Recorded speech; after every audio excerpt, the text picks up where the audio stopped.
And we're recording. Awesome. Thank you all so much for being here. This is the second of a 4-part series that we've been doing called Trains, Techs, and Tits, Sex Work, Technology, and Movement. And today we are going to be building on our panel from last time and moving into a bit of the mid-century, moving into the 19th century with two brilliant thinkers in the movement who I'm so excited to have in conversation, Thought Scholar and Stephanie Kaler. And Lime, could you share a little bit about Hacking? Yeah.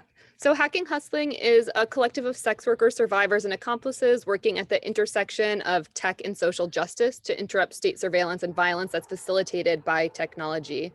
The work that I do with Hacking Hustling is largely research and programming like this.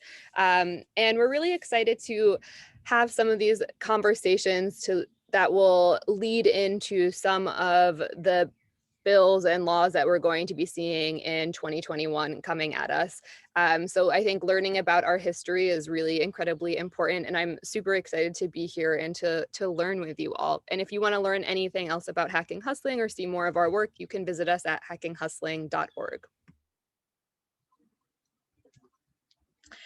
And we really also wanted to, we're talking about history and we're talking about our movement. And unfortunately, in the last week, we lost a beautiful, bright organizer, thinker, scholar on this work. And so we wanted to take a moment and recognize the passing of Mistress Velvet last weekend, who was one of the executive directors of SWAP USA and was a longtime brilliant advocate for intersectional Black feminism and really incorporating that into this movement. And so we would like to invite everyone to just take a moment of silence together in honor of Mistress Velvet's contribution and life, and in committing ourselves to live into the incredible values as part of their memory.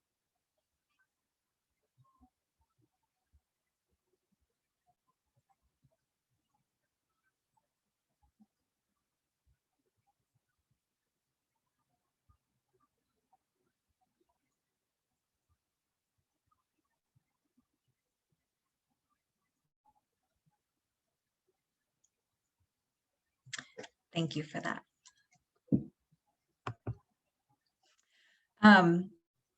And so today we're here to pull this conversation forward. We're going to start with just some quick introductions about our panel, our community agreements, and what we're going to be talking about this month. We're going to set the stage a little bit, and I will update that agenda for the timeline, but looking at about 1910 to about 1970.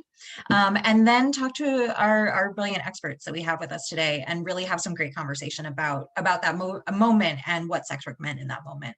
And then we're going to switch to opening up questions and answers.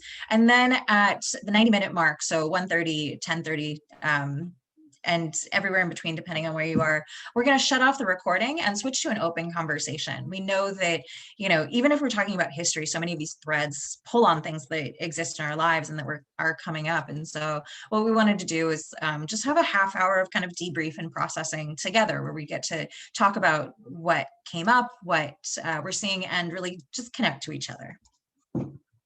So here are community agreements that we're hoping everyone can commit to.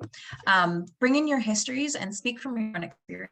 All of us bring something unique, and it's all special, it's all beautiful, and it's all necessary to have a fuller picture.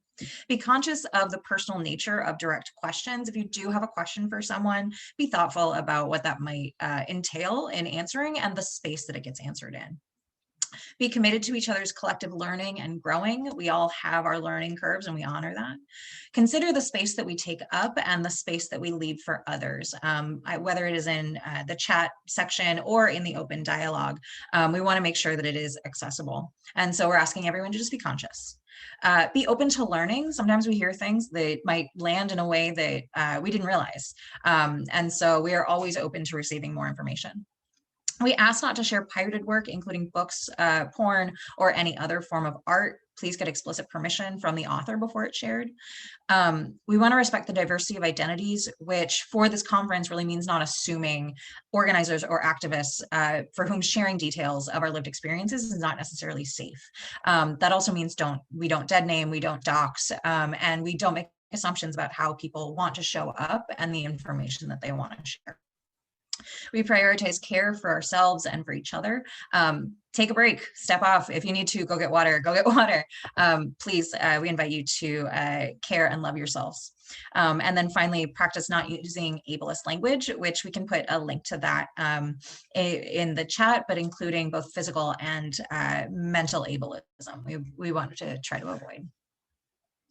And Blunt, could you share a little bit about what we were kind of talking about for the chat section of this conversation?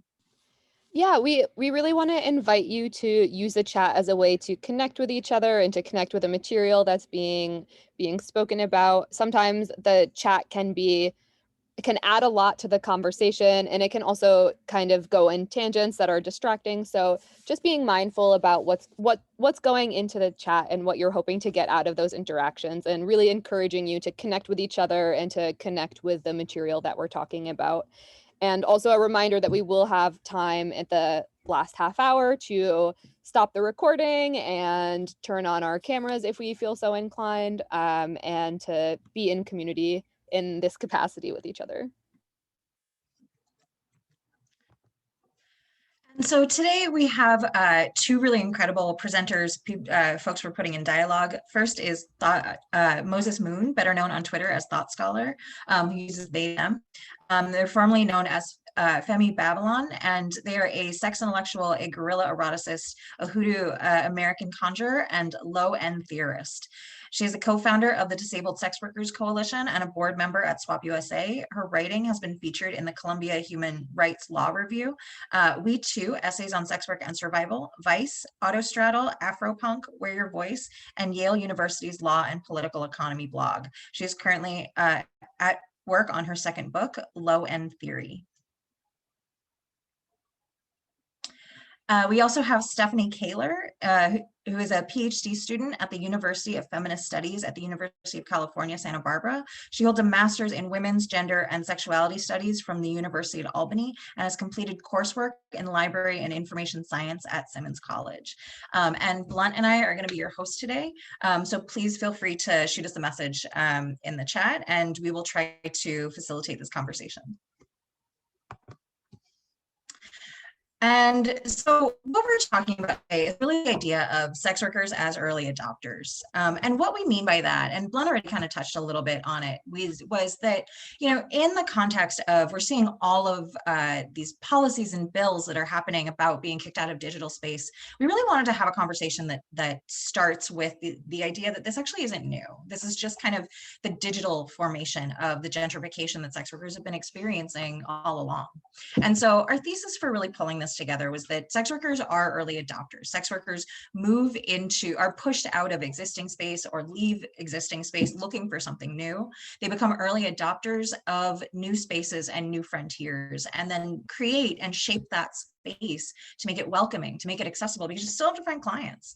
And then once that space becomes desirable, are then regulated out. And that is true whether we're talking about physical space, digital space, media space. And that's what we're really hoping to explore in these conversations. So today we're going to be talking about kind of a mid-century period. Last time, a lot of things came up that are just, dominant themes running through this. We talked about immigration. We talked about movement and physical space, exploring, trains moving out into the West, facilitating colonization, but facilitating a new frontier of possibility for many people. We talked about industrialization and how jobs centering in very specific locations brought and facilitated movement and encouraged different types of movement, and how that led to a growing urbanization to create the modern cities that we're much more familiar with today. We also talked a lot about the creation of narrative, and especially the ideas of who is a victim, who is a criminal, what does it mean to be an American, what does it mean to be an American woman, what and how those are utilized and weaponized by different people who are looking to enact different stories and narratives. And then finally, we talked a lot about the independence of open spaces, what that allows and what that facilitates, and then what it means and how we adapt when that cracks down. And so I'm going to give a little bit of context for how we're shaping this conversation today. And I like to do that in kind of three ways. First and foremost, the context of social upheaval, movement and freedom, and then the facilitation of that is going to cause a lot of changes in how we understand the world. Second, the context of policing. Even though it's delayed, it always comes on the heels of these changes. And then, of course, the facilitation of these growths and changes in technology, in industry, and in movement. So in this period, one of the, it was a period of incredible social change and resistance. We had just moved into the 19th century. And so we're looking at not necessarily the birth of these, because, resistance has always been existing in the face of oppression, but a centralization and visibility that was new. So we were seeing, the civil rights movement forming as we understand it as a civil rights movement, but really especially around Black liberation post chattel slavery and then post failed Reconstruction. And so the growth of the NAACP leading to moving into these dialogues around, that turned into the founding of the Black Panthers. We're also seeing a great migration in the Harlem Renaissance as people are moving into new spaces. They're taking up space and they're creating new spaces. And then, of course, the legislation that comes on the heels of that incredible activism are things like the Civil Rights Act, the Voting Act, the Fair Housing Act, which were all trying to facilitate and respond to these demands for liberation. At the same time, we were also seeing the same kind of concretization of these identity-based movements in LGBTQ resistance. The Compton cafeteria riots and Stonewall happening in such close proximity to each other. And right at the same time, two sex workers of color, Marsha P. Johnson and Sylvia Rivera, are at the forefront of this movement and are doing the most progressive liberation work and utilizing sex work to do that. I think, the history of resistance is also a history of how people hustle. And I think perfectly displayed in that are folks like Marsha P. Johnson and Sylvia Rivera, for whom sex work was central to what was possible. And of course, when you have these kind of movements forming around identities, singular identities are not possible. No one lives a singular identity life. And so in 1989, Professor Kimberly Crenshaw coins this term intersectionality, and really names it and develops it as a formalized theory where these unique experiences are not simply overlays, where they're not layers, they are actually creating unique experiences of the world. After that, and I found this morning, actually. This is a still from a Stag film in 1906, the picture on the side, called No Swimming. And at the same time, women and families and the role of women and families was changing as well. When women have greater access to independence, you can no longer use the unpaid care labor that facilitates capitalism. And so this was also underscored by gaining greater access to education, employment opportunities. Schools of higher education are allowing women to literally just enroll. And at the same time, employment was facilitated so much by World War II, by World War I, by the fact that you had men in industry going offshore and still having to fill those roles. And of course, reaction to that being the 1950s, being the concretization of this nuclear family identity, which wouldn't have happened if it wasn't needed to facilitate the kind of structural capitalism that is part of an American story.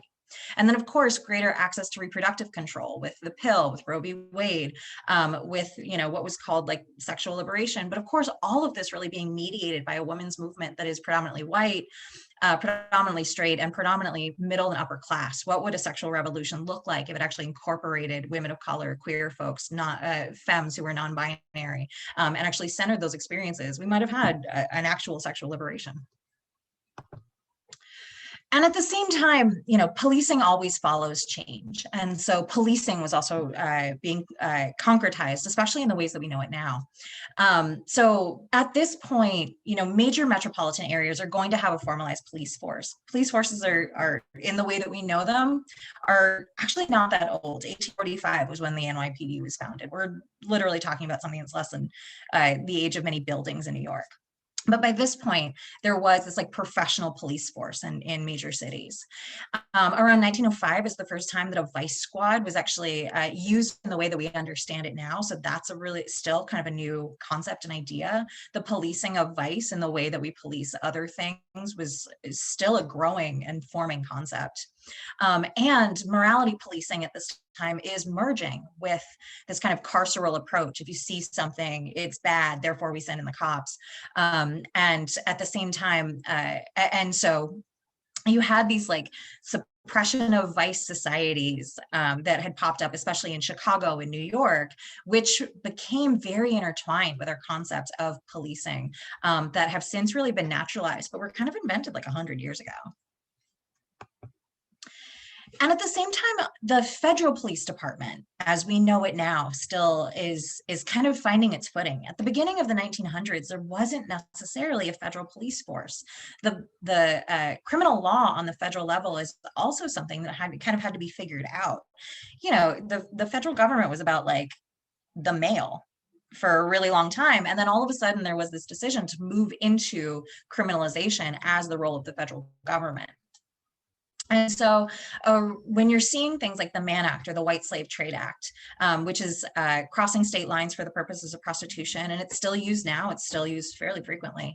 That was passed in 1910, and that, as well as prohibition, exploded the size of the federal government because those are federal laws that all of a sudden have to be enforced. And so this is about the same time that you're seeing the creation of the FBI, the expansion of the FBI. It responds with these huge budget increases and then just never shrinks back down. Prohibition in particular was a federal government that grew and grew and grew and grew. And at the same time, we're contracting with groups like the Klan locally to enforce prohibition. And of course, enforce it in ways that were, not necessarily about Gatsby, but a lot more about like local pubs where low-wage workers were meeting and were organizing. And then also you were seeing sex workers becoming framed as vectors of disease very often. And this is something that is really interesting, especially now that we're talking about like public health and this and that and the criminalization of public health. Was the Department of Defense was actually incredibly involved in local sex worker policing, specifically as military bases were growing up. Sex workers are being framed as vectors of disease, really compromising through this lens of eugenics, the idea that you could create this like perfect soldier, and perfect soldiers do not have venereal disease. And therefore rounding up of sex workers was actually highly funded by the Department of Defense. And at the same time, as new media is coming up, they're cracking down on new media as well. As things become more visible, people react to that. And so you're seeing a lot of prosecutions of obscenity around the beginning of the 1900s. Especially around starting in like the 1910s and 20s, the First Amendment began to be explored. What it means today to started to develop in law in conversation with things like obscenity. What was prurient? What can we police and enforce? And then they're also starting to target bookshops and sellers of these material. And at the same time as the movie industry kind of grows and begins to form, the Hays Code is developed. And that was actually a self-policing of the movie industry itself, where they said, all right, we're going to adopt this morality code, and that's going to control everything we produce so that you don't come in and enforce your laws. But it still had the same kind of censorship background to it and interest and effect. You're also seeing new temperance movements grow. After Prohibition, after the Mann Act, and after white women got the right to vote, there was kind of this reformation and trying to figure out what to do now, especially in the 50s when everything was about purity, when everything was about this like good, wholesome white nuclear family that lived in the suburbs. Vigilance movements didn't necessarily know what to do. And so as we see these women's movements grow through the lens of like, what are they against? We're still seeing the same narratives that were around with white slavery. They just begin to evolve around porn, around new forms of media. And so you see groups like Women Against Violence in the Media, Women Against Pornography start to grow in the 70s as a reaction to these new forms of sexuality on film. And then of course, our new technologies and our new industries. As I was saying, the growth of media is not just about the invention of technology, it's about the accessibility and distribution of technology. And so newspapers, and we talked a little bit last time about how this new form of journalism that evolved at the very beginning of the 1900s really married capitalism and storytelling and narrative and newspapers and the idea of news and storytelling as this like locator of truth in a very objective way. And so as these newspapers and magazines are getting out there, they're also just exploding as far as an industry. So you're also seeing, new gossip columns coming around and things like Yellow Page. I think they're called Yellow Pages, actually. I can't remember now, but using like gossip columnists around Hollywood to tell these stories, to be able to just make more money. Televisions and movie theaters are also popping up. The movie industry is growing. And of course, there's going to be things like stag films, which are, early porn. They're wild. If you want to Google stag films, it's absolutely the cutest thing in the world, I think. But there are these like short black and white films, which are, they're racy, they're sex, they're explicit. We've never had a form of media where someone didn't want to put sex on it. And so those are becoming more accessible and kind of proliferating. Communication is also changing, and the ability to communicate is shifting. We've had the telephone for like a hot minute, but by 1920 there were 13 million phones, and almost 40% of homes had one, which is new, which changes the way we communicate. And then of course movement has always been really important. In 1921 and 1956, the federal government starts to seriously invest in what it means to have an interstate highway system, which is complemented by the fact that people are able to access cars. And so, as we think about interstate roads, the expansion of petroleum production, how that fuels industry, how people can get to places, and of course, how people can access private space. Having access to cars changes what it means to have an urban space where people can loiter for the purpose of sex, where people can have sex, not in such public spaces, but now in their cars, where they can go somewhere in their cars. And so facilitating these changes in the sex industry are these new mediums. And then, of course, the forms of sex work, they all stay the same and they all change. Of course, there's street-based sex workers, especially as we have these urbanized areas where people are closer together. Brothel-based work has continued. It continues to be, it is more and more criminalized in the West, but agencies are popping up as well, especially around the ability of people to access phones. In 1977, Nevada is going to legalize its brothels and remain the only state in the country with regulations where local counties can have legal brothels. Dancers and strip clubs have always existed, but also are kind of responding to the time. So you're seeing the Playboy Club unionize in 1972. Porn is growing. The age of porn is the 60s, but stag films have been around since 1915 and accessible. And so we're already seeing sex on film.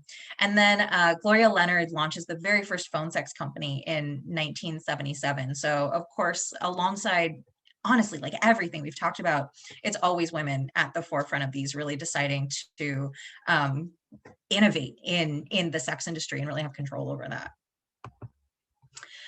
So that is a very quick background of like 1,000 things in 60 years. But most importantly, we're here to listen to two brilliant speakers, Moses and Stephanie. And so I'd love to start with some questions, and I'm gonna stop sharing my screen so that we can see you two mostly. So first, I would love to begin this with, is there anything kind of from this context that you want folks to keep in the front of their minds, or that you want to add to this conversation? That was a lot. And so, what do you think is most important to kind of remember in the moment that we're talking about today?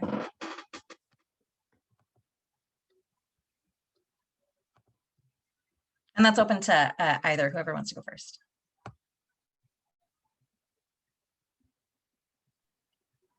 Well, first of all, thank you so much for that really informative introduction.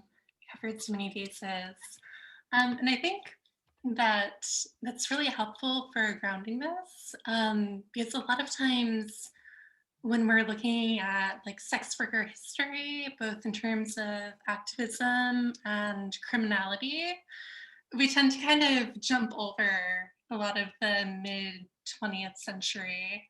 So a lot of times we'll discuss the, xenophobia and racism of the white slavery movement, and then we'll go straight to the like late 1970s. And there's just so much as you've, touched upon in your introduction. And I think that keeping that at like the forefront is really important. And that's part of the reason why I've began looking at this era in particular. So thank you for that. Absolutely. And Moses, how about you? I'm really bad at dates most of the time, but I'm getting better. I think what's important is remembering, like, I guess like for me, it was about getting better at dates in general and getting better at tracking like the lineage when it comes to technology and sex work. What I noticed is that like history always repeats itself.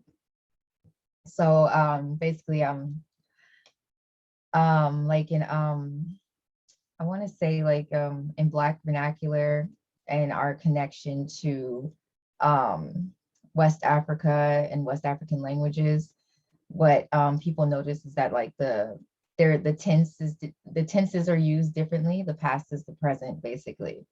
And that's what I think about when I think about this history, is that the past is the present. And so when you go back throughout history, you will see that with the advent of technology or migration or any type of like large scale change, even the things that you think are small, like getting beepers or like voicemail and things like that, or freeways and highways.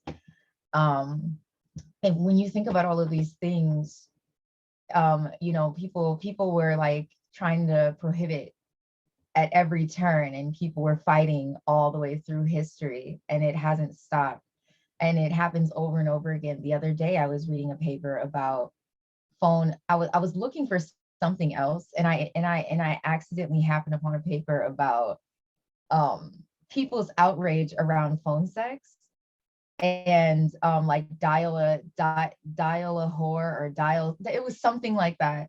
And it was like in the 60s or 70s or something. They were like, yeah, like they're gonna corrupt our kids.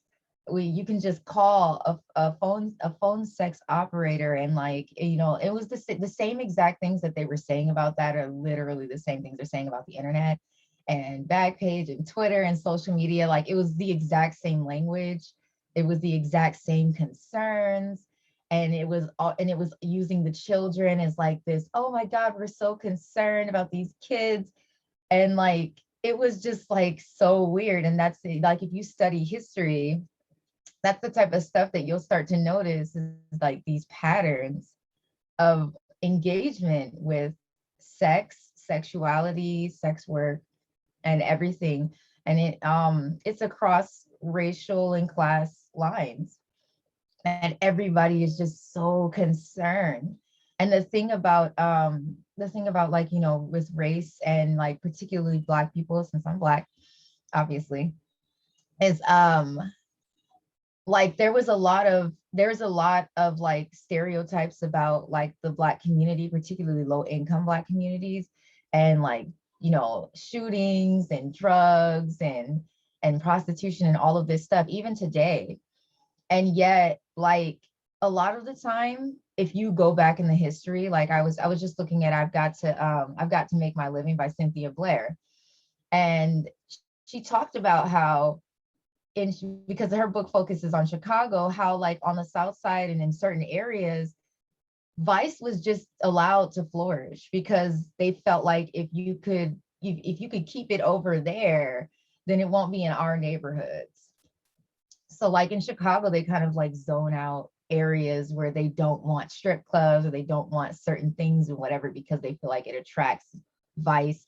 And they kind of like push that stuff into like marginalized neighborhoods, not just Black neighborhoods either. Like it goes into Mexican neighborhoods or like like immigrant Italian and like all of those. They just kind of like push the vice into those neighborhoods, and then they say those people are the problem.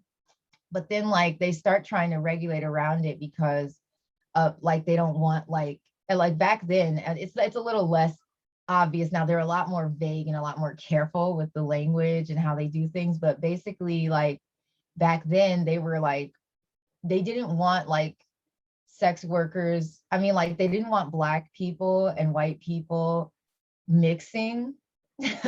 Like, and they like you'll see this in books like Slumming.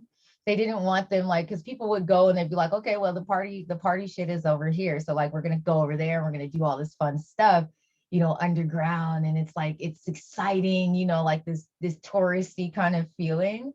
And that still kind of exists today, but it's more on a global scale. You'll see like middle class women, whether they're Black, white, or other, like, and whatever, they will travel to like the Caribbean or the Virgin Islands or Brazil, or what's that? There's a new place that people are starting to like colonize. I saw it on HGTV. It's like somewhere in South America or Mexico. It's really pretty white beaches. I don't know, you guys know probably, but they go down there and they like have sex with like these male prostitutes, and like they have like this whole thing. Like I read this in like either Essence or Ebony magazine at one point, like one of the Black magazines. I read about this group of Black upper class women who just like every year go cheat on their husbands and like go to fucking like Brazil or something and like have sex with these men. Like it's just like crazy. And then like there's white men who like are like sex tourists. It's Belize. It's Belize. Yes, Belize. They're like rich people are starting to colonize Belize. Oh God, that was bothering me. So yeah, like these are the things we want to keep in mind, I guess. I'm kind of long-winded. I'm so sorry, you guys. But like these are the things we want to keep in mind, all of these patterns and everything, because it all repeats. And like, obviously prohibition doesn't work. And yet here we are, and they're still trying to prohibit people. And I think it's just I think it's like it's very clear, at least to me, that it's kind of like a cover for like just kind of like keeping marginalized people in their place. And sex workers, like legislating around sex workers is kind of like a vehicle for that. Like the Walking While Trans stuff is not even new. There's like a whole history of it from the early 20th century, like trans women who are just, back then cross dressers, drag queens, they could be minding their own business and walking on the street and whatever, and they'd be accused of being a prostitute, like whether or not they were. And so that's why when you read trans history, bisexual history and stuff like that, like you'll see that the bisexual and trans and sex worker communities like intersect all the time, like heavily. For bisexuals in particular, like it's almost impossible to find reference to bisexuals in like lesbian and gay histories unless like you look for specific terms. Like if you look for in like gay male history, if you look for like the term trade, that's where you'll find bisexuals, like dialogue about bisexuals. And if you go in lesbian literature, they'll just subsume bisexuals who aren't men into like under lesbian, and like people will argue about it nowadays and they're like, oh no, like that, like it never happened, like bisexuals weren't a part of these communities, but they were. And it's like back then it was just like the identities were kind of used to identify behavior and they weren't like static. So yeah, this is like a whole like a lot of stuff. No, and I love the past is the present and thinking about the way our language shapes that, I think is a beautiful way to actually construct so much of this conversation. And you know, touching on the role of miscegenation and how that comes up, and like how many times do we see end demand campaigns that are so hyper racialized in their language, about where you're like, how much of this problem is actually about cross-racial mixing for you? So I love those ideas.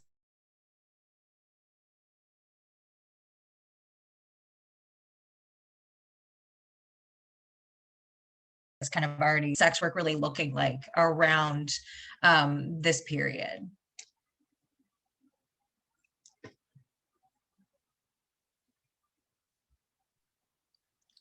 And if you're looking at the policing of sex work, especially around the military bases, as Kate had mentioned, during the early 1940s, there were actually plans in multiple states to create detention centers specifically for sex workers. That's what they were referred to as. I can share my screen for a moment.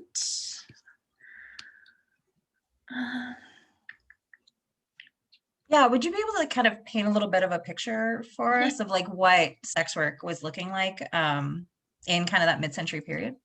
Sure. 1 second. Sorry. All right. So I'm glad this was mentioned, because even in these detention centers, where we're seeing the past as the present and still fighting very, very fiercely for decriminalization of the sex trades, it was still segregated by race. So even in these jails or these facilities, it was still white sex workers in one sphere or one facility and Black sex workers in another. So I think like keeping that in mind too, both like today and contemporary work on decriminalization, but also in these histories where it's like very stark. We can talk about this criminalization and these things. We need to like look at that particular phenomenon as well. But yeah, there were again like a lot of times work on sex work during World War II is framed as something that happened elsewhere, especially if we're looking at the US military and we see all the posters and things at the time, like, you know, women of the global South, they're represented as like, you know, being as like emblematic of VD or as like a threat to US nationalism. But there was this, obviously sex workers didn't go anywhere, like we're still here in the US during that time as well. And there were these efforts to create, like again, like these very segregated areas for them.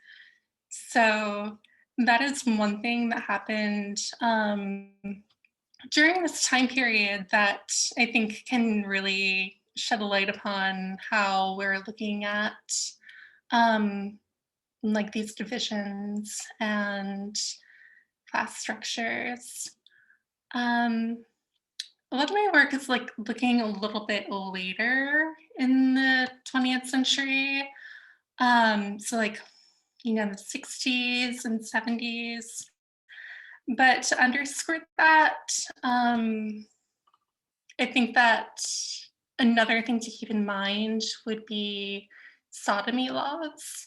Um, so a lot of times if we're talking about like, you know, the first cases related to a male sex worker, like it might be on the books, like in a particular state, you know, the first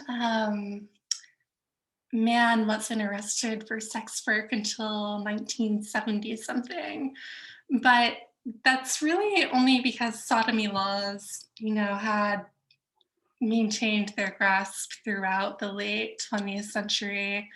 So for a while, like, yes, like male sex workers had actually been targeted for a very long time, or cross-dressers or other queer people like in sex work, or who were believed to be sex workers, just not targeted like under sex work laws. It could be sodomy law, it could be loitering, it could be many different things, just not like sex work in particular.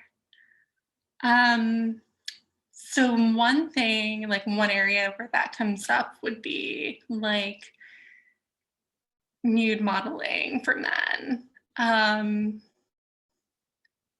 So here's some examples.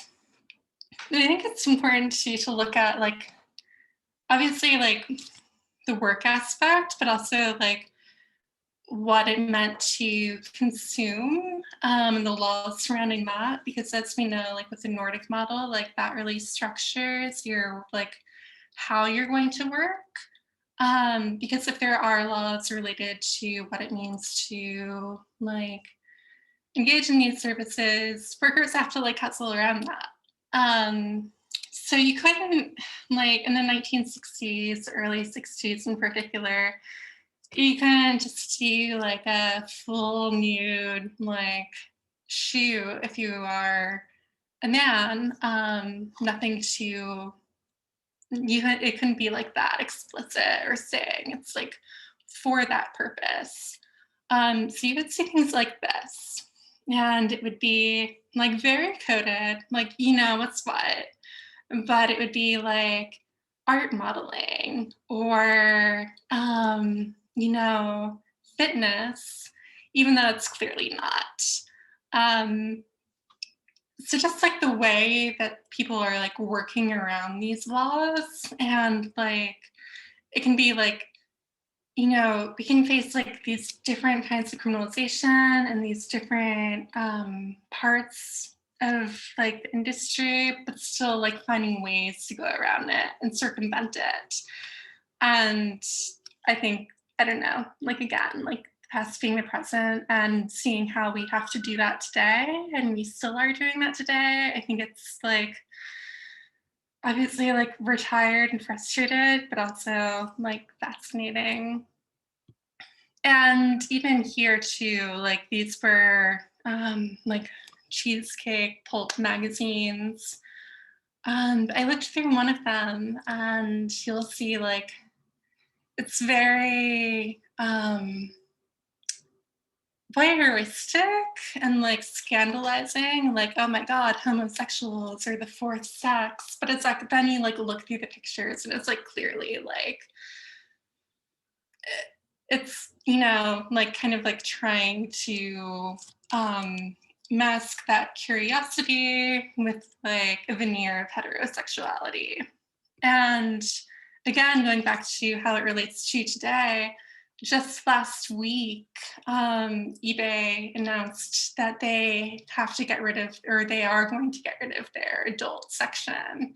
So all of these magazines that like archivists buy or people buy just because they're like hot and want to get off to them, like they're under threat of being like, you know, inaccessible now, because it's like, even this is too scandalous today,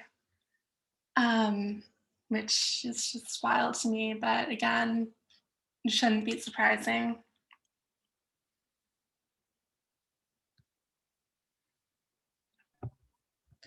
That's fascinating. And I think the coding is something that so many folks can relate to of, you know, how do you do the same thing and call it something different? And especially as we're shifting these things.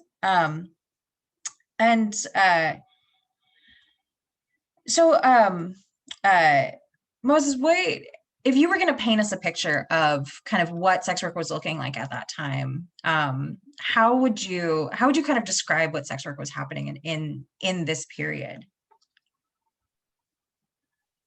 Well, I know that like if we're going like for the earlier 1900s or whatever, I always forget like the 20th, 21st century things. Like I'm just like really bad at this. But if we're going, oops, hit my knee. If we're going for like the that time period and whatever, most of like what I tend to focus on is like the big cities, so like Philly, Chicago, and New York, where they have like more research, more archives and everything like that, that you can just find a lot more. I guess you can probably find some stuff about Atlanta and everything like that, but because I'm Midwestern, I just like, I focused on Chicago and branched out to New York, and Philly. And so like, I know that like for a lot of people, like I just saw someone on Twitter actually kind of like bring this back up for me. There's people nowadays, like they're like, I don't know if you all have ever heard of like the politics of transgression, or like these like, like this idea that like there's these it's very like individualism based, like very neoliberal, like this idea that like your individual choice, to whether to like become part of like a sexually dissident community by being a sex worker, or or just already being part of a community that is stereotyped as sexually dissident, like that is like like a type of praxis, and it can be like, but like this idea that like being transgressive is like the thing, and it's like a really big focus right now because of social media. But like back then it was just like, we didn't have the internet, and so people were like, like, so I guess like empowerment was kind of framed a little bit differently in the 1900s, and framed in the way that a lot of us still kind of think about it back then. And I tend to focus on Black women and Asian women. Back then there was like a sense of empowerment around being able to take care of yourself, being able to pay your bills, being able to provide for your kids and things like that. But there was still like, there was I had brought up the zones earlier, and the fact that this kind of like vice and underground was kind of pushed into undesirable neighborhoods, and caused like a lot of people to stereotype Black people and Asian people, like it's about and poor like white image, like there was immigrants, but they weren't like all the way considered white back then. So like that's why it's like kind of back and forth, because like there was like Italian, Irish, Sicilian. I'm in Chicago, so like there's like a lot of Italians and Sicilians here, and they were not like considered white. They had their own slurs, and they had their own like stereotypes, and like they also had stuff just kind of like pushed into their neighborhood, so it could be like, oh, those Italians, oh, those Black people, and so like God, I keep losing my train of thought, but I brought that up because like there was this idea that this stuff only happened there. And so what happened is that like, they like when you do that, it causes like all this alarm and all this like hysteria. So they're like, let's create this policy, or let's create these laws so that these people stay out of our area, or so that we can stop the vice, and then we can save the children, and all these, like, Americans don't care about children, but like, they use children as kind of like this beacon, and this like a dog whistle. It's like, oh, let's save these kids, let's keep these kids off the street. And and like even before like contemporary times, I'm trying to think, was it in like it was like in the 1800s, but it might have been earlier than that. Again, I'm really bad at dates, but I know it's before the 20th century that this idea was like sort of seeded, the idea of childhood innocence. And the idea like that kind of like was like, it was still being like kind of formed in the 1900s. Like it was like, because people didn't think children were innocent before that. They biblically, inclined. They were like, yeah, sin, everybody sin, like sin everywhere. And children were included in that. And then it kind of got moved to like, okay, like when you're 12, you reach the age of like knowledge, and like, a lot of people get baptized, bat mitzvah, bar mitzvah, all of that around like 12 or 13. But before, like the idea of like childhood innocence, which is like it's like it intersects with the idea of like racial, it's racialized. I don't know what I was trying to say before, but it's racialized. The idea of childhood innocence is racialized, and so and it makes it so that certain kinds of children, like especially non-white children, are never innocent, you know, and yet like Black people, you know, Mexican, Latino, you know, I'm in Chicago, so it's just Mexican. So and Asian, like these children, we're all of our communities are always trying to are always fighting between assimilation and like resistance. You know what I'm saying? And so like, you know, they pushed all this stuff into our you know, those areas, but like the people in the communities were like, we're not like we don't want this here, like, you know. And so like there's always like this back and forth during these time periods, like, and when I'm jumping around, but when you think about like the freeways and you know how they built like all these different put a lot of money into like the infrastructure and around the country and stuff, then you can go back to like the like in sex work journalism or journalism around sex work, and the fact that they created all these laws about trafficking, like the Mann Act and all that stuff, to keep white women, you know, and then like it affected other groups, right? But they wanted to like keep white women from like being able to cross state lines with men that they weren't married to. You know, all of them were not sex workers, but you know, some of them were, and some of them were just like circumstantial whores, you know, like they were like, I got to get to like this state. So they, you know, they'd be traveling with their boyfriend and they'd like, you know, have sex for money on the way, just like kind of like that was their contribution, you know, like how, you know, like you pick up work when you're like, I don't know, backpacking in Europe or something or whatever, you're an expat or whatever. But yeah, so they created a lot of laws to kind of like control white women's sexuality during this time period. This was like the beginning, like the foundation of like a lot of the laws that we have today around trafficking and all of these things, you know, like it was seeded back then because they wanted to control white women's reproduction and white women's like movement. And you know, so like the laws aren't like they're not all necessarily about like marginalized people of color, right?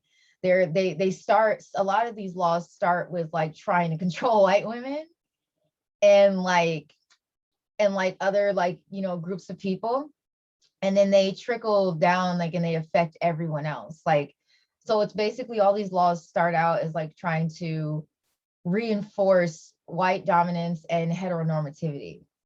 Like that's really just like what it is. Ooh. Yeah, and so much of what you're saying, I feel like touches on, you know, at that time, if we look at that period, we're really looking at, you know, periods of the World War where they're coming back, where we have these cities built around industrialization, and then you have to create these like perfect cities, and then we're seeing white flight and all the things kind of move facilitating that. And so everything you're talking about around the vice policing, around pushing vice into these areas, ties so well into this idea of like the you know, the everyone getting a car and being able to move to the suburbs, about white flight from the cities that leads into the 70s. And I think really provides us with such an important context for understanding, you know, what you said, the purpose of these laws is never actually about the law, it's about the impact of the law and the society that's created through the policing of the law. And you guys have kind of already touched on this, but I would love to hear about you know, we have these new forms. I love those old pictures of, you know, old like sex work ads that are coded. I think they're fantastic. And so I would love if you guys could talk a little bit about, you know, how sex workers were kind of moving into these spaces, and how, you know, Stephanie, you talked about, and we do it all the time, you know, it's not dollars, it's roses.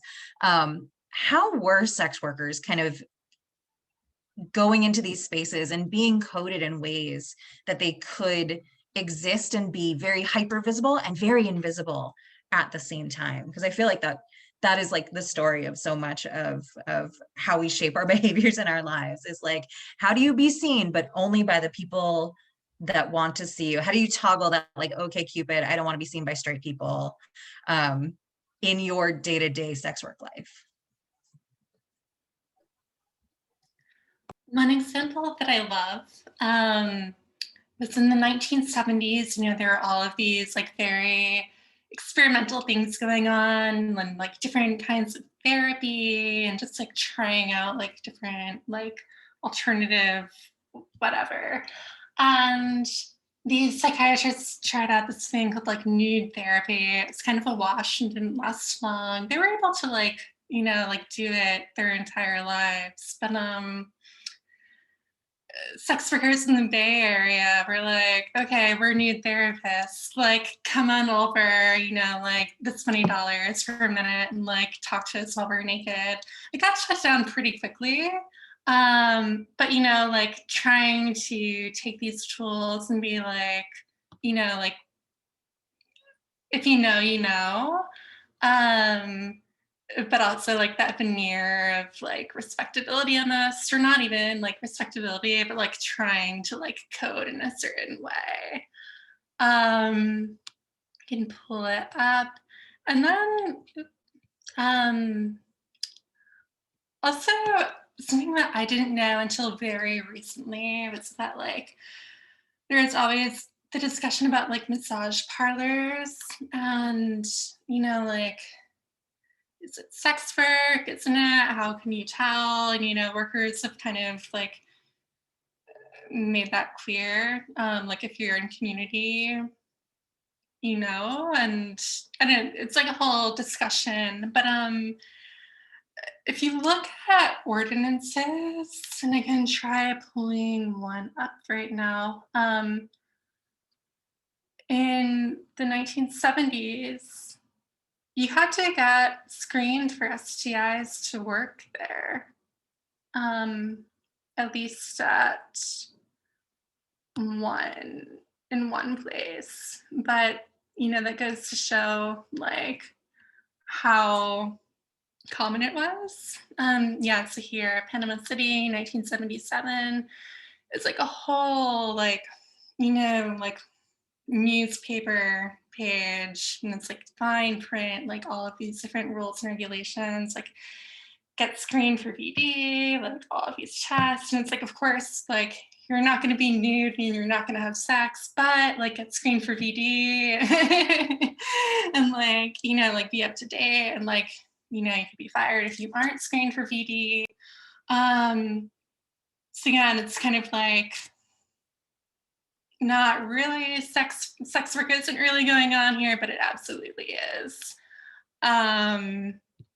Here's the nude therapy, also in the 1970s. So there are things like that going on.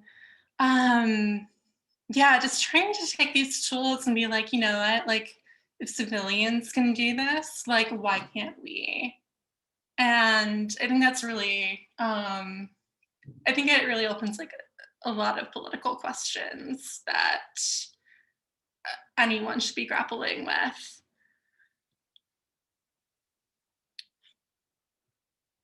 And yeah, I'll leave it at that for now. Well, actually, you know what? Here are some of the advertisements. This is also the Bay Area in 1982.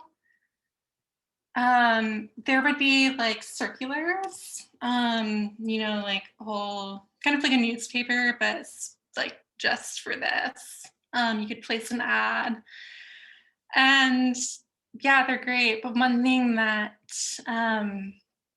really stood out to me was a page just about outdoor sex workers.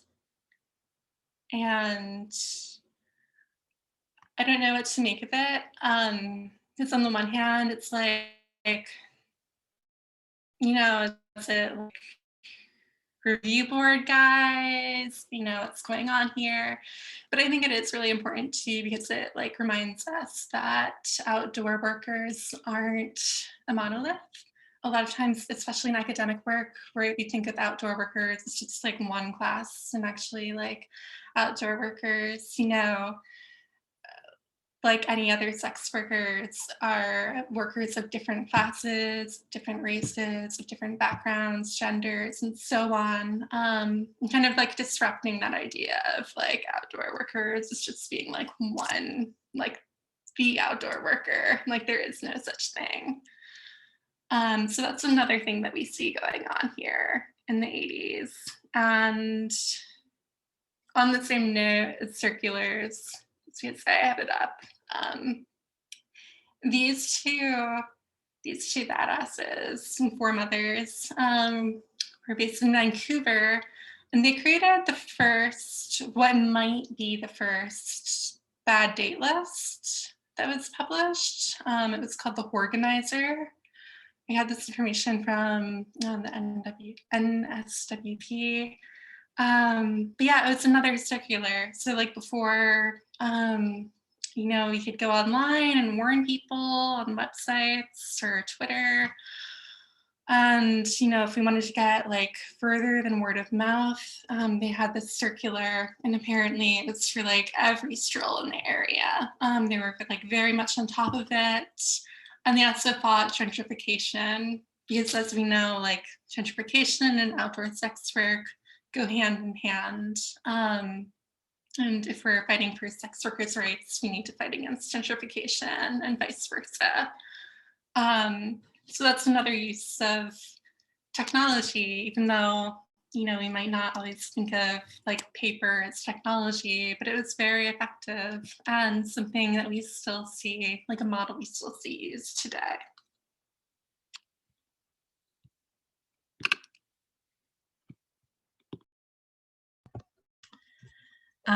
That's so, I love connecting that to like the first review boards and having those maps. And so, you know, I think that's something that's always really interesting, and talking about those bad date lists are definitely something really, I think key to this, because at the same time that, you know, sex workers are utilizing these new mediums to advertise and to kind of figure out how to find clients, at the same time, you know, utilizing and figuring out what new technology looks like also means utilizing that for resistance. And so at the same time that, you know, we're figuring out how to print our you know, advertisements, we're learning how to print bad date lists. At the same time that we're figuring out how to connect with clients on Twitter, we're also figuring out how to use hashtags to organize with each other, back when that didn't get us blacklisted. And, you know, you talked a little bit about this already, but, you know, in terms of gender and in queer spaces, I would love to hear a little bit of your thoughts on, you know, how that was mediating things, since we're also talking about, you know, the concretization of and the seeds of our a modern queer movement.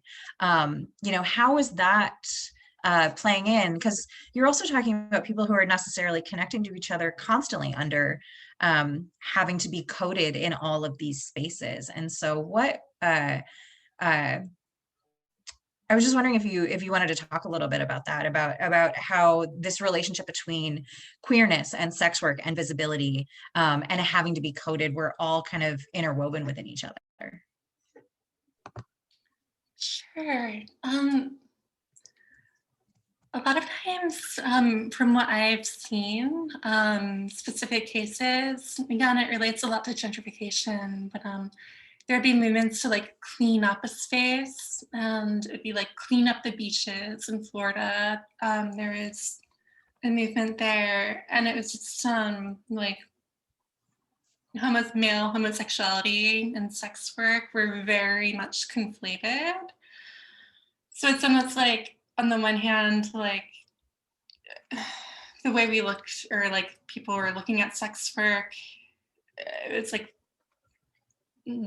a woman's thing, but also like inevitably like something that gay men did. I think a police sheriff just said like, I don't have the quote in hand, but like, you know, it's just like, you know, they're having like just a couple of guys having a romp, and then they might like pass cash afterward. Like it's not as formal or organized. And I think that was part of it. Like, I don't want to like, attach my analysis too much to it, but it seemed like a very big part of the movements against like women and sex work would be like the organization of it. Whereas with like their perception of like gay men like on the beach, which is what they're going against. So it's just like, because it's not like it's planned in their mind, like it's not as, like much of a threat to the cultural fabric. And that relates a lot, I think, too, to how we see like sex work and technology and like that pairing seen as a threat. Because there are so many cases too where it's like,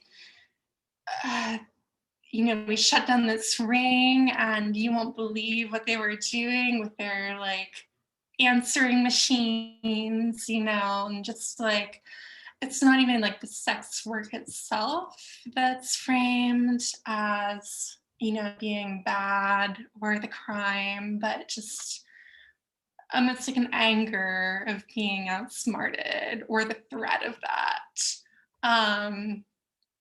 So yeah, that's something that has come up. And I think it's really interesting to tap into. And later on, of course, like HIV/AIDS crisis really changed a lot. The first sex worker who was charged for working while having HIV, though, she was actually like a cis woman, cis white woman in Florida. And they said that her like having HIV was her punishment enough, and she passed away very young shortly after, because of course at the time, like, the lifespan wasn't long, and she like only had a middle school education. It was very low income. But yeah, there's a lot going on there in the 80s, especially that like it's definitely worth looking into more, and like a lot of people are. And I think we have to if we're looking at queer sex work.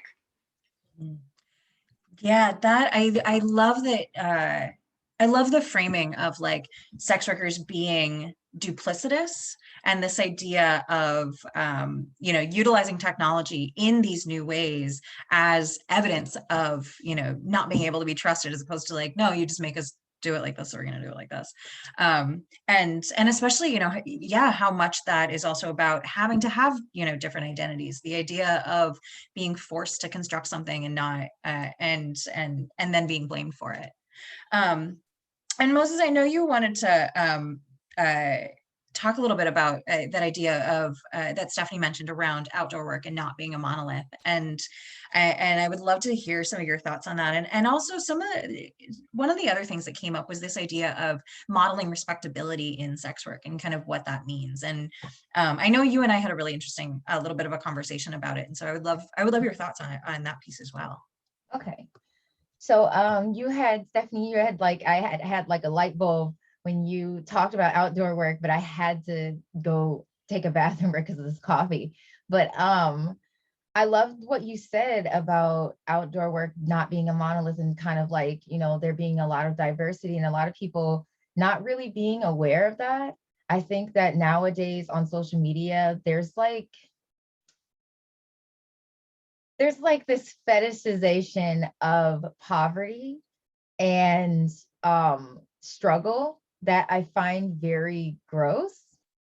I know that like I wrote about this recently, and then I saw a question today where I got tagged in the replies, where someone was a sex worker, I think she is Asian or Latina, I'm not entirely sure, but she's very brown, and she was talking about how she's kind of being maligned in this group and called like privileged because she has a vanilla job on top of being a sex worker. And so there's this, Eliza Glick wrote a really good paper that I always kind of like reference. I can't remember the title of it right now because I'm tired, but you'll be able to find it. It's about like the politics of transgression. So if you search that and Eliza Glick, you'll find it. it's one of my favorite papers on this because it talks about it in reference to like the queer LGBTQ community, but it applies to the sex worker community as well, particularly in the days of the internet. This idea that like like I said, a fetishization of like poverty and struggle and survival sex. And a lot of people aren't even aware of the fact that the term survival sex was not really applied to adult sex workers until recently. It was conceived of or like conceptualized by academics who were studying youth in the sex trade. Youth being from ages 15 to like 24, so like basically like all the way from like older adolescents into like young adults. I know there's like a trend too nowadays to kind of like make a really deep separation between like the younger end of that and the older end of that. And this idea that in order for people to care about what's happening to that age group, they have to be children. So they kind of like, and that happened, that's a class thing because of like the invention of the teenager, which is like it's a social category, but it's like not a real thing. Because that's not how humans are animals and that's not how we work. But, like this idea that like, like we want to help all these downtrodden street workers and street-based workers, and then like there's a vague element of classism because they kind of like I said, they kind of like appropriated the term survival sex from youth studies from studies of youth in the sex trade and kind of like reapplied it to sex workers who are housing insecure, who are drug users, and or who do street-based work. And what it did is it created this picture of street-based sex workers who are just like, like drug addled, or like they're like just like this. People think of like outdoor and they think like, oh, they're on the street, they're like, so they're struggling and suffering because they're like on the street and they're like homeless or they're on drugs. And a lot of people don't even realize that like painting this picture of like street-based sex workers as like this one downtrodden group is a stereotype, and it reinforces all of these negative tropes and this savior complex that some people tend to have. I remember a white Latina sex worker who was like, she hates me, so I'm not gonna mention her name, but she was talking about like how much she helps all of these, like all the stuff that she does to like passing out needles and like, certain drugs and like helping people. And like, I think that's really admirable work, but the way that she framed it was like, she's like doing all of this work. And here I am just sitting online talking because like, I don't feel safe sharing like anything about any current in-person work that I may or may not be doing because I have children and I've been threatened a lot. And so there's this idea that like people come up with all these different ideas about like, oh, if you're on the internet, then you're privileged. If you have like in 2021, if you have internet access, or if you have a cell phone, and like how, like there's these questions of like, how does the homeless person have a cell phone in 2021?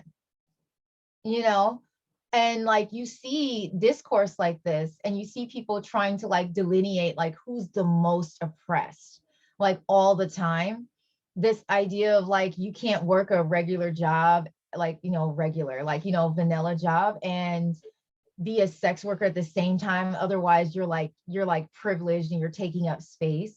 This idea of the full-time, full-service sex worker, that is mind-boggling. Someone tried to accuse me of taking up space, and they were like, yeah, like I wrote about this in Peep Show magazine recently. They were like, oh, like this person is talking over like all these sex workers who are full-time, full-service sex workers, and they don't work full-time. And this idea of working full-time comes from work culture, right? And vanilla culture, where it's like this. And that's why I critique the term sex work is work all the time. It's like, like, what exactly are you saying when you say that sex work is work? Are you saying that it's valid labor? Or are you taking that phrase and moving it into a respectable place and saying that, and then trying to apply like vanilla work structures and work cultural like things to sex work?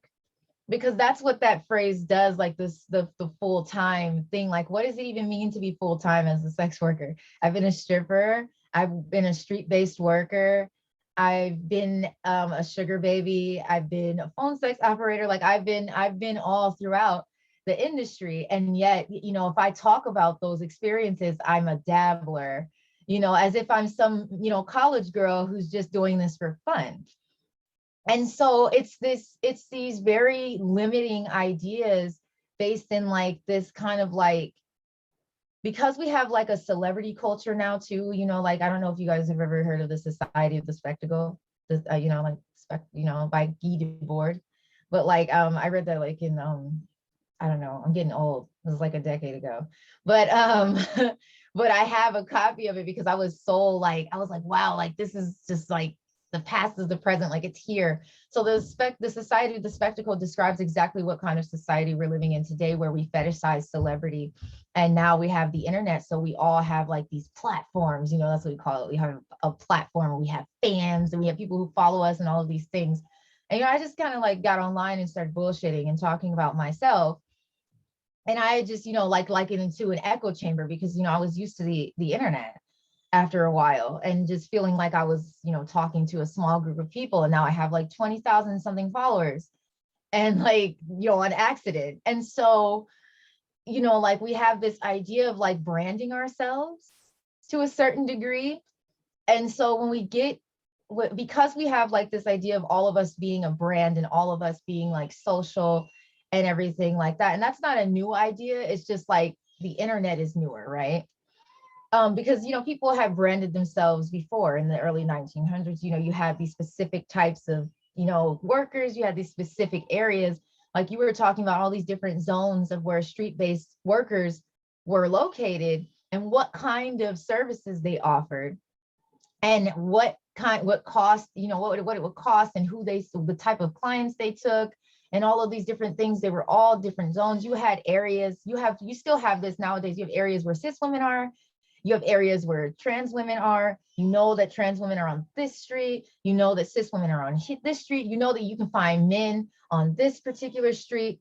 And then there's different income levels and different prices, right? But a lot of people aren't even aware of that. Like when I was a street-based sex worker, I was not located in any one place because because that was something that I was kind of dabbling in because I usually took clients from the strip club, like regulars that I had, and so when I was like really short on money, I would just go walking around certain areas where I knew there would be like, friendly men, friendly, because Indianapolis is a little bit Southern in a way. So like men will just like drive past and you need a ride and they'll do that. And then, you can kind of like go from there.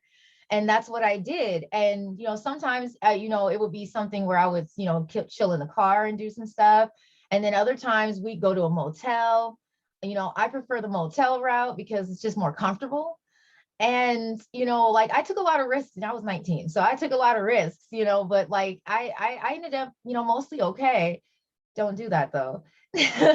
But like, that was like my experience. And it wasn't just like, I was very poor, but I was single. I didn't have any kids. And so I was having fun, but I also needed money for basic expenses. It was a lot of different, it was very complex.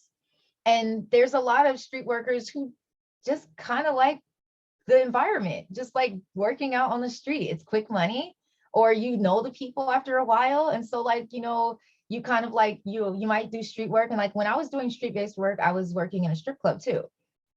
And so like I was back and forth, and I also traveled to dance, and like I had a lot of different things I was doing to try to keep money coming in. That's hustling. And so that's what that kind of brought up for me, and this idea of like a full-time like respectable idea of like a full-time sex worker is like, what does that even mean? Like what, when I really needed money, I would work every day when I was dancing, like every day. And then I would take like a Sunday off and sleep all day. And when, you know, I was doing street-based work, I just kind of like would go out when I needed money and see the same guys over and over, you know, sometimes. And then when I was, you know, in these different spaces, I would, you know, I would pick, like when money was low, I would pick up way more hours. And then when money was good, I would try to work as little as I could, you know? And so then there's this idea of like a, this full time that is just, it's very confusing. And it's like a newer thing, just like the term full service sex worker, which I just really hate. Like, and I know people are like, it's a necessary term because yada yada. Like, honestly, it's an ad term, it's a marketing term. Like, it's not something that was supposed to be applied to just like, because like, what does it mean when you say, like, what a lot of people don't know what it even means when you say full service. Like they don't know what it means because they hear sex worker and they're like, ho. And that's what they think. You put sex worker and they're like prostitute. Okay, I know what that is. But when you say full service sex worker and add this compound term on it, they're like, okay, what does that mean? And people were getting like annoyed with me, I think, because I said I was picking it apart. Like, what is it? You know, what does it mean outside of the ad in the, you know, like the marketing and stuff? Like, what does it mean? Because a full service to one person is not a full service to another person. You know, like one guy might think a full service is like, you know, like penetration and a hand job, or, you know, some little girlfriendy type of stuff. Kissing, is there kissing? Like, who knows? Like the average person is not going to know that. But you know, a hobbyist, that's what called like you know, Johns, you know, I don't like the word Johns, but you know, a hobbyist is going to like know kind of what that means, just like they're going to know like the other acronyms and stuff that are supposed to remain in the ads. They're for the ads, they're for us, they're not for everybody else. And so it's a weird thing. But I'm not gonna go on and everything. I did have something to say about like the magazines during like the 60s and 70s, but I mean, should I stop? No, we have you said so many fantastic things, and I really want to pull out one of the things that you said, and just like co-sign, highlight, retweet, whatever we're doing now, about the idea that like as we move this movement forward, as we internalized respectability politics so much that that liberation is now turning into this idea of like, no, it's a job like everything else, like the lean in culture, like it, and you know, I think I love that framing of really critiquing the ways that we are trying to make sex work respectable, as opposed to, which only underscores these things that kind of don't work for us. And yeah, definitely. So we have 4 minutes before we're going to switch into the chat. I would love to hear your comment about the magazines. And then Stephanie, there's one picture that I know you have that I love the story of, and I want you to explain before we switch into that. So those two things, and then we're going to transition. So Moses, please. Oh, okay. I'm sorry. I Sorry. thought that Stephanie was going to come up. And okay, so I just wanted to mention like the a little bit more about the magazines, because Stephanie had brought up some like really cool stuff, and I was just thinking all this stuff while she was talking, and I was like, oh, you know, and trying to hold on to it. So you know, before internet porn and everything like that, there was magazines. And magazines became like a really big thing in the 60s and 70s, on the tail end of the time period we're talking about. But before like the magazines and different things like that, there was stag films. And like some people call them blue movies. And like, so like stag films, blue movies, smokers, they were like really kind of, they weren't, I don't want to say they were niche, but they were guys making films for guys, you know? And so like people, there's a lot of papers or books exploring like the homosociality of like these films, and how men were like mostly white men, but like later on, like, you know, men of color did get into these things, making films for that they wanted to see. They would make scenes, and they were really short films, like, you know, like 12, 10, 15 minutes or something. of like, you know, scenes that they kind of put together as amateurs, and they're like, you know, this is what men want to see. And so you can get a lot of like you can, you know, pull a lot from like what they thought of like sex and women and themselves from these short little stag films. And porn became like really just like porn, you know, in the 70s. But like before that, there was these like little films, and they would be kind of screened in like brothels and like little, you know, little small theaters and what is it, smoker houses and stuff like that. Like they would be they were like really like, so like I said, you were like, I guess they were niche, but not all the way. Like people knew they existed. And I guess like there was they were like just like this is before hardcore, you know. And so after that, I'm really bad with dates, but like after that there was like the magazine, there was, or during like kind of like concurrently there was these magazines, and I had put a link in there in the chat, but I don't know if you all saw it, and it was about Gloria Leonard. So like Gloria Leonard is like she was like a she was like the first MILF, okay? Like the first really like wide known MILF. She didn't make her first porn film until like her mid 30s. Like she was like 35. And so she started like one of the earliest porn performers, like adult actress support groups. She started Club 90. Or I mean, she didn't start it. She was, well, she helped found it. She was a co-founder. And she was also like she was like associated with Annie Sprinkle and Candida Royale and like Veronica Vera and stuff like that. And she was a single mom when she started. She was divorced. She was like you know, she became an activist and all of these other things. But one of the biggest things that was interesting to me is that she became like this I think she was helping publish, I think she was like one of the first female editors of like a men's magazine, like a porn magazine. It was called High Society.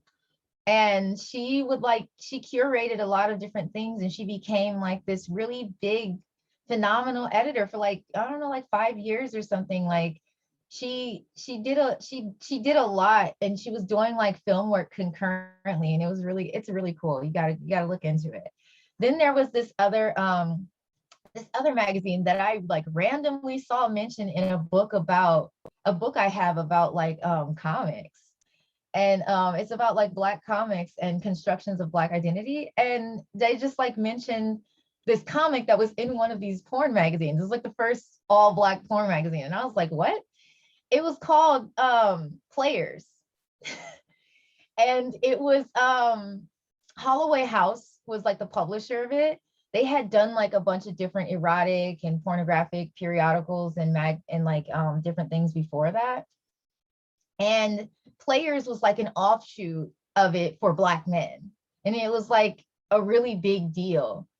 There was like these comics, and there was like, the Players went on for like over a decade. It was like great. There was like these, this comic called like Daddy Cools or Daddy Cool or something. And it was like a really big deal. And Holloway House was founded in 1959. And like it had like these it was like a bunch of different high and low brow like magazines, like skin magazines, like, you know, Adam, and like these biographies about like different people. There's like, it's just like with Playboy, you hear about writers, they started in Playboy and they wrote these fantastic articles, and you're like, in Playboy? But like, really? And like there was like it was two white publishers, but they really just like, they started to see like these different things going on in Black neighborhoods, and they were like, what if? And so they pulled some people in, and they started a Black themed like pornographic magazine. And then they had a Black themed novel. It was called Some Like It Dark. And I love the names for back then. I know some people like get cringy and whatever, but it was the time period and they're so funny to me. It was called Some Like It Dark, the intimate biography of a Negro call girl. And it was ghostwritten by Leo Gibb. And it sold like really, it made like $6 million for Holloway House. And it was like that book confirmed like there was like there's this untapped market of Black readers living in America's ghettos. And so they were like, we got to get aggressive about this. So they started like, advertising in the Los Angeles, Black Weekly and like the Sentinel, and like they went and they sent editors different places, and then they started publishing underground Black literature. I don't know if you guys have ever heard of like Iceberg Slim, but the book Pimp, The Story of My Life, it sold millions of copies. And then like that was really where the Black urban novel, I know you've seen them, there's a bunch of them on Amazon now. Some of them are really good and a lot of them are horrible, just like the writing quality, it's like fan fiction. You kind of gotta like sift through, because anybody can publish anything now, but like these are like all these, like that was the start of like Black urban novels. And it started with porn. It started with like erotica and stuff. And like now we have all these stories about pimps and prostitutes and hustlers and junkies and stuff. And it was all coming out of Holloway House at first. And in the early 70s, there was like, all these different writers that came out. There's Donald Goines, Odie Hawkins, and like all of these people who were publishing like street themed literature. And like, and like this is the stuff that led up to Zane, you guys, like, and Eric Jerome Dickey, like this is the stuff that led us there. It was porn.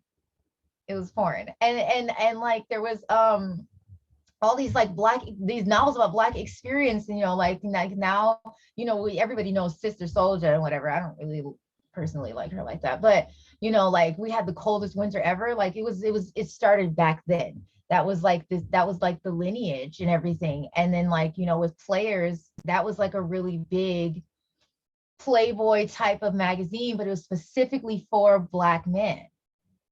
And that was like a new thing. Like this was the era of like all these new magazines that like seeded all of these other things that we kind of take for granted nowadays. It's really cool. Check it out. That's awesome. And I feel like that is so the story of like sex work and these this commercialization of transgressance kind of fuels and enables growth in so many places. Whether we're talking about Star House being run on sex work money, or whether we're talking about publishing houses being run on porn money. It's very much the same story. And actually, Gloria Leonard was the first phone sex hotline. And it was about the magazine. It was where you could call and you can listen to her read about the next magazine in 1977. And actually to wrap that up, Stephanie, you have a picture that I absolutely love, that I think kind of encapsulates and also transitions us a little bit into next week's panel. It's the picture of the woman with all the phones. And I was just wondering if we could end kind of on that story.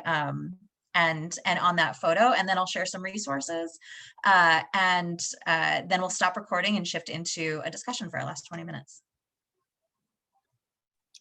Sure.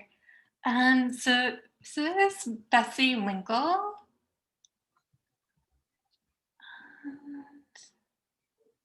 Yeah. So she was a madam in Hollywood, Florida. This was 1965, and she was like kind of famous for a while, or like, locally well known. And so people would call, and she had this whole system, and she had all of her phones. She needed like 6 phones to keep up with the volume of calls. And if you called to make an appointment, you would say like, "Is this the funeral home? May I please speak with the funeral director?" So again, like assuming there might be like, yeah, there might be like wiretapping or anything, like very careful. But what happened was a new police chief ended up moving next door to her. And it isn't that, like, because of the proximity, he then found out, like, she'd been well known. Newspapers had reported this. And it's like kind of emasculating for him as a police chief.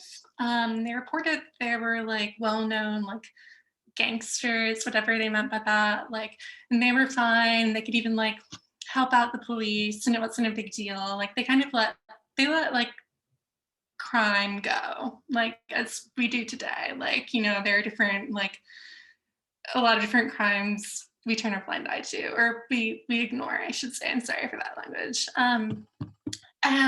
But then it was like, well, what does it mean if a police chief lives next door to like a famous madam? Like, it's like he's not doing his job. So they ended up doing a raid, and the FBI was involved. And so you see her here, they took all of her phones, they collected them as evidence. But not only that, they wouldn't allow her to have a landline the rest of her life. And she was like older here, and she ended up passing away not too long after. I forget the exact date. She was like, you know, my mental health is deteriorating. Like, we need to call a doctor. You know, who knows if that was really true. But she tried. And they're like, you know, you can like walk over to your neighbors and use their landline.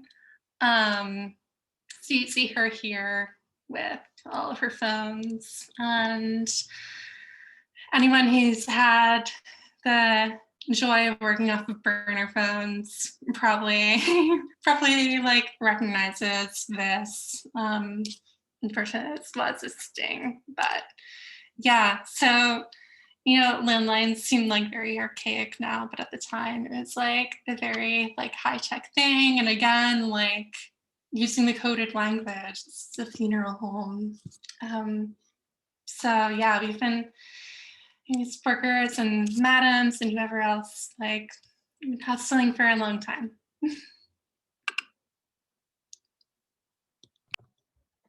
Thank you so much for that. And thank you to both of our amazing panelists. You guys are fantastic and just so brilliant. And we're so honored to be able to be in conversation with you and share space with you. Before we turn off the recording, you're going to get these resources. But please follow both Moses and Stephanie on Twitter. It's fantastic. It lightens my day to see these photos. It actually absolutely makes me think to listen to the conversations that are having, and makes me critique my own work. And so I have such gratitude to both of you for what you bring to this movement in this space and this dialogue. There's also some other just like little pieces in here of stuff that was banned, stuff that was viewed as obscene. The video is like a 10-second clip of a woman dancing. That was the very first movie that was banned for being obscene, because you see her ankle. And then the last video is a really interesting, just short little news reel that I thought was really, you know, there was the typical, oh my God, there's a strip club. What do? We protest at the city council. And it's great accents, first and foremost. But also you see some of the dancers just talking about, you know, what their lives are in 1965. And it reminds me so much of the same conversations we're having now, and having that, you know, the past is the present, I think is so much of the theme of this. Next week, we are going to move another decade or two forward with digital stimulation. So the early internet, the Netscape browsers and the AIM away messages. And we're going to talk about what that was for sex workers who are going online for the first time, and what that development looked like. And we are so excited to have Cinnamon Love, Melissa Jarrett Grant, and Tina Horn having that conversation together. And we invite you all to join us in that. And so now we're going to switch into a conversation. So Blunt, can you